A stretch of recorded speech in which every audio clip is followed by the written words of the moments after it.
आदिशक्ती तुळजा भवानी, छत्रपती शिवाजी महाराज, लोकमाता, धर्ममाता, राष्ट्रमाता जिजाऊ माँसाहेब, फर्जत शहाजीराजे, धर्मवीर संभाजीराजे, गुरुवर्य कैलासवासी शिवशाहीर बाबासाहेब देशमुख, सद्गुरू सुमंत बापूजी हंबीर, माता पिता आणि ज्येष्ठ बंधूंना नमन करून मी शिवशाहीर विजय तनपुरे पुन्हा एकदा या छोट्याशा व्याख्यानाच्या रूपानं आपल्या समोर येत आहे.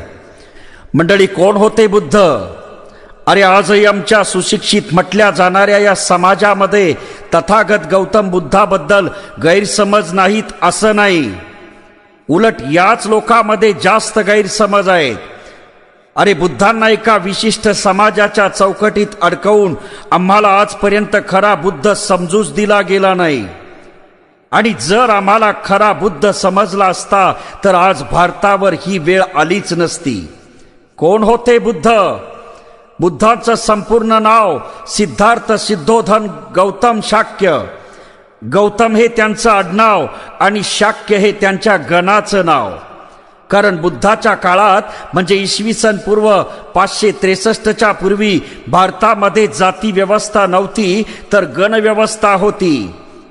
भारतीय समाजाचे 5 गण होते, ते म्हणजे शाक्य, लिच्छवी, कोलियन, द्रविड आणि गौंड.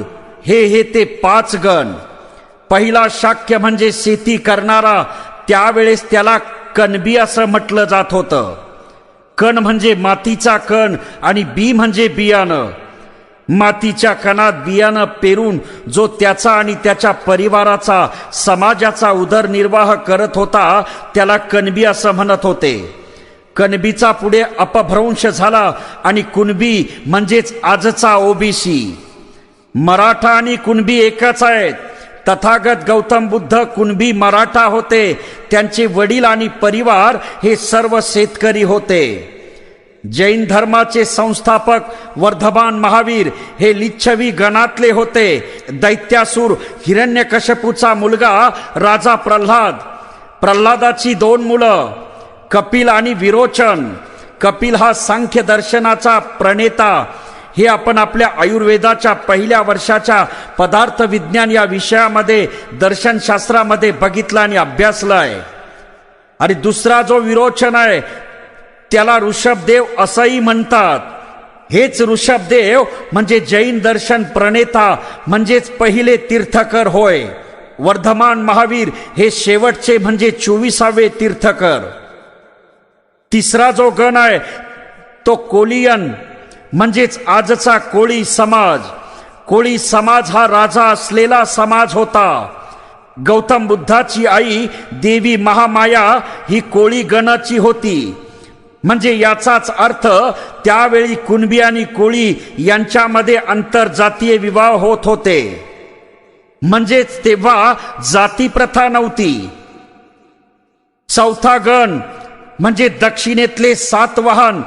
सातकर्णी हे द्रविड गणातील बुद्धिस्ट राजे होते.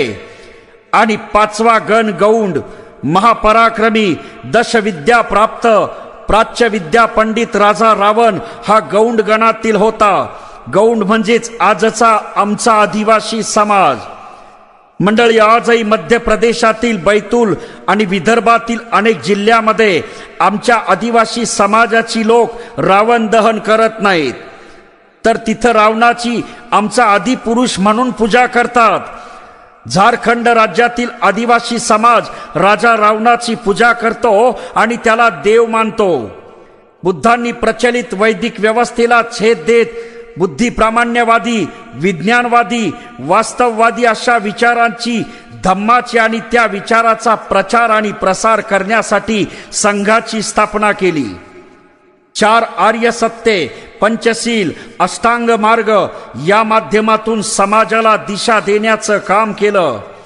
याचा परिणाम असा झाला की बुद्ध काळामध्ये भारत सोने की चिडिया म्हणून प्रसिद्ध होता.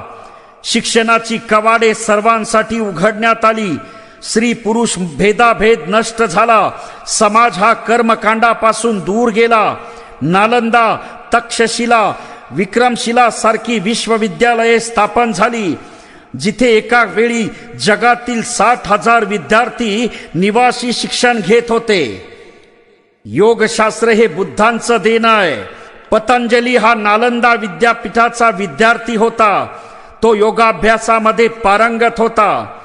अर्थशास्त्राचे नोबेल पुरस्कार विजेते डॉक्टर अमर्त्य सेन म्हणतात की बुद्ध काळात भारताचा जीडीपी म्हणजे ग्रॉस डेव्हलपमेंट प्रोडक्ट हा जगाच्या जीडीपीच्या 33% होता. आणि यावरून बुद्ध काळामध्ये भारत हा किती प्रगतशील आणि विकसित होता याची आपल्याला प्रचिती येईल. बुद्ध काळ हा 800 वर्षांचा. सम्राट चंद्रगुप्त मौर्य हा पहिला सम्राट, तर सम्राट बृहद्रथ मौर्य हा शेवटचा 10वा सम्राट.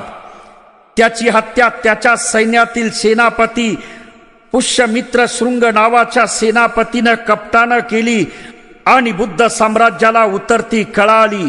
भारतामध्ये जाती व्यवस्था, स्त्री गुलामगिरी, स्त्री दास्यता, क्रमिक असमानता आणि मोठमोठ्या अंधश्रद्धा, रूढी परंपराची निर्मिती झाली.